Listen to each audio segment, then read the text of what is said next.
এই বাটা মাছ দেখুন, এই বাটা মাছ আমি রান্না করব।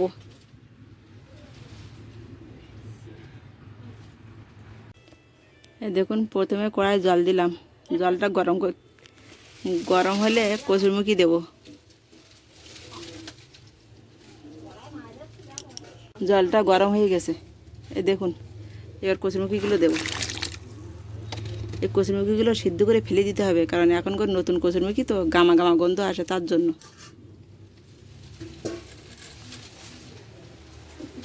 5 মিনিট ফুটাতে হবে, 5 মিনিট ফুটিয়ে ফেলে দেবো। আমি আবারও ফিরে আসতেছি। দেখুন 5 মিনিট হয়ে গেছে, এবার 5 মিনিট পরে ঢাকনিটি আমি উঠাবো।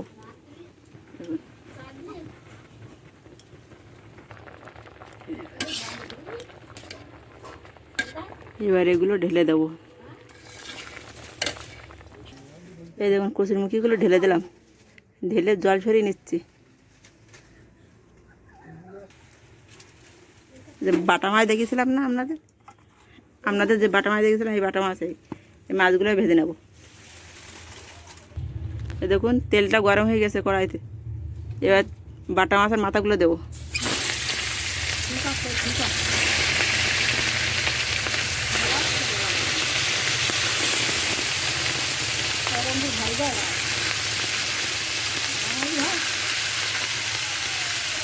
ছয়টা মাথা আমি একসাথে দিলাম। দেখেন মাথাগুলি একসাথে দেওয়ার পরেও ভাঙবে না। মাছগুলো উল্টাচ্ছি, দেখেন।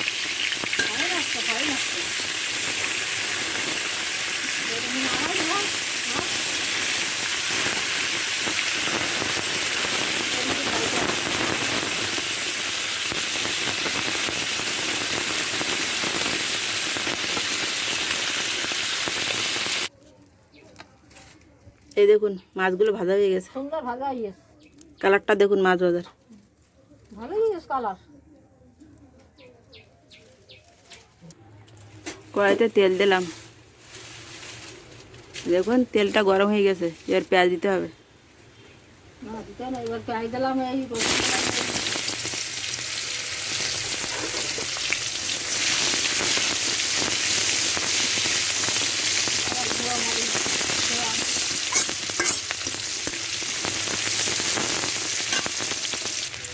পেঁয়াজটা মাঝারি ধরনের ভাজা হয়ে গেলে এবার রসুন দিতে হবে। রসুন দেওয়া হচ্ছে।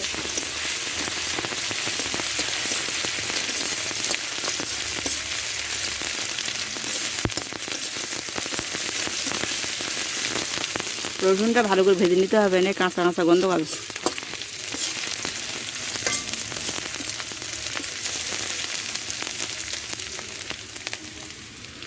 হালকা অল্প আঁচে ভাজতে হবে।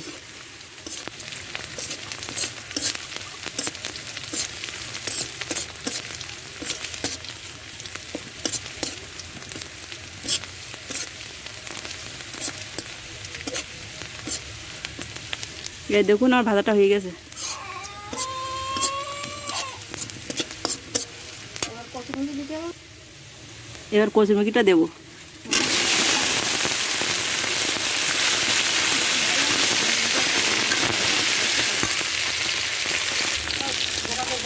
এর লবণ, পরিমাণ মতো লবণ দিলাম।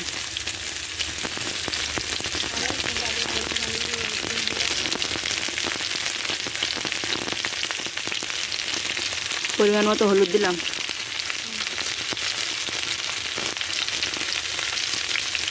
শুকনো মরিচের গুঁড়া দিলাম।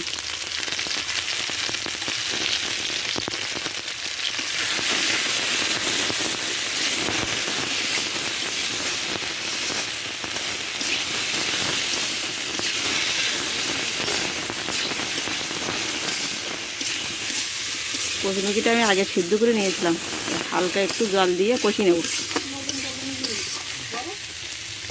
ভাঙা না জায়গায় হালকা করে জল দিলাম। এর 5 মিনিটের জন্য ঢেকে দেবো। এই দেখেন এর ওঠা না,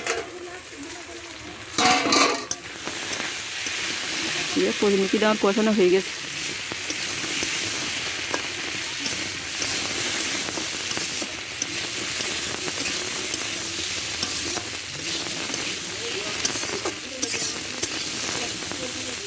এর পরিমাণ মতো জল দেবো। এই দেখুন কচুরমুখিটা ফুটে উঠেছে, এবার কচুরমুখি ফুটে উঠেছে, এবার মায় দেবো।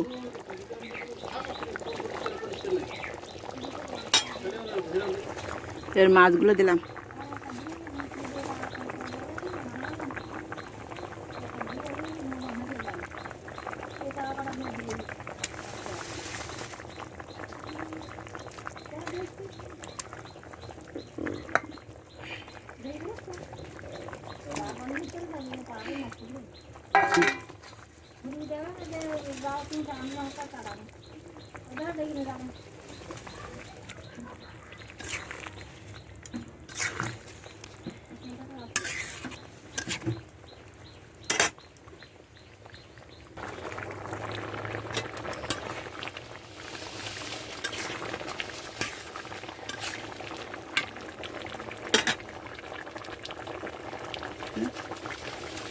গোলমরিচ আর জিরা বাটা,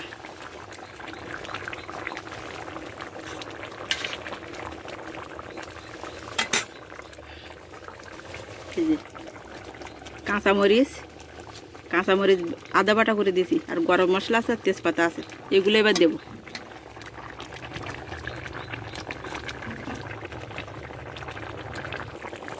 তা 2 মিনিটের জন্য ঢেকে দেবো, মশলা দেওয়ার 2 মিনিট ঢেকে দেবো, 2 মিনিটের জন্য। এই দেখুন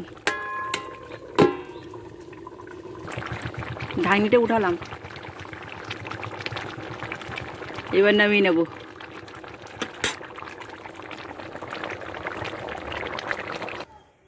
এই দেখুন কচুরমুখি দিয়ে বাটা মাছ রান্না আমার হয়ে গেছে। এভাবে রান্না করবেন।